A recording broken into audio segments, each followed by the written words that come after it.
Insurance sector के लिए बड़ी खबर है। अब बीमा खरीदने के लिए डीमैट खाता जरूरी होगा। इंश्योरेंस रेगुलेटर IRDAI ने इसकी मंजूरी दे दी है, तो इंश्योरेंस के लिए अब डीमैट खाता जरूरी कर दिया गया है, जिससे कि बीमा दस्तावेज की सुरक्षा आसान होगी और सीडीएसएल को होगा इससे सबसे ज्यादा फायदा। आपको बता दें, सीडीएसएल डीमैट की सबसे बड़ी डिपॉजिटरी है।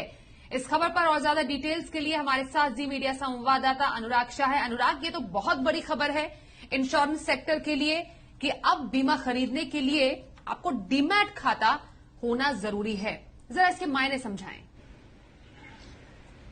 देखिए, सीधे शब्दों में हम कहें तो जिस तरह से आपका शेयर होता है वो डीमेटेरियलाइज होता है, डीमेट फॉर्म में होता है, तो उसी तरह से आने वाले दिनों में जो आपकी इंश्योरेंस पॉलिसी होगी वो डीमेटेरियलाइज फॉर्म में होगी, डीमेट फॉर्म में होगी। यानी आपकी लाइफ इंश्योरेंस पॉलिसी, आपकी हेल्थ इंश्योरेंस पॉलिसी, आपकी मोटर इंश्योरेंस पॉलिसी, तमाम तरह की जो इंश्योरेंस पॉलिसी है वो डीमेट फॉर्म में रखी जाएगी। आज इंश्योरेंस रेगुलेटर IRDA और तमाम जो लाइफ इंश्योरेंस कंपनियों और जनरल इंश्योरेंस कंपनियों के सीईओ की बैठक थी, तो उस बैठक के अंदर इंश्योरेंस कंपनियों को डेडलाइन दी गई है कि दिसंबर 2022 से जो भी नई पॉलिसी जारी की जाए वो डीमेट फॉर्म में हो। और इसके अलावा जो एग्जिस्टिंग पॉलिसी है, यानी जो पिछले कुछ सालों में जो पॉलिसियां जारी की गई है, उसके लिए 12 महीने का वक्त दिया गया है और उन सभी पॉलिसीज को भी डीमेटेरियलाइज फॉर्म में करना होगा, ये इंश्योरेंस कंपनियों को कहा गया है। तो ग्राहकों के लिए ये एक बड़ा डेवलपमेंट होगा, क्योंकि जिस तरह से उनके शेयर जो है वो डीमेटेरियलाइज फॉर्म में होते हैं, वैसे ही जो आपकी तमाम तरह की पॉलिसी है, आपकी हेल्थ इंश्योरेंस पॉलिसी, आपकी लाइफ इंश्योरेंस पॉलिसी, आपकी मोटर इंश्योरेंस पॉलिसी,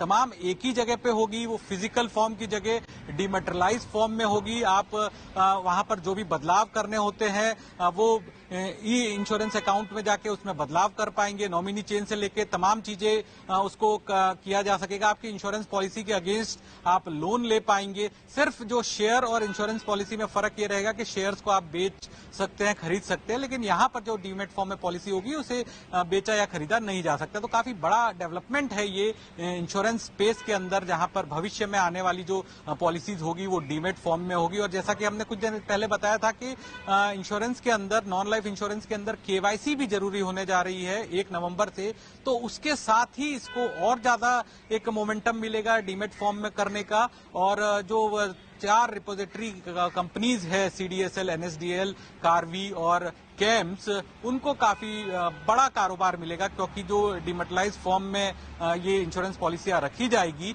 वो इन्हीं कंपनियों के साथ रखी जाएगी।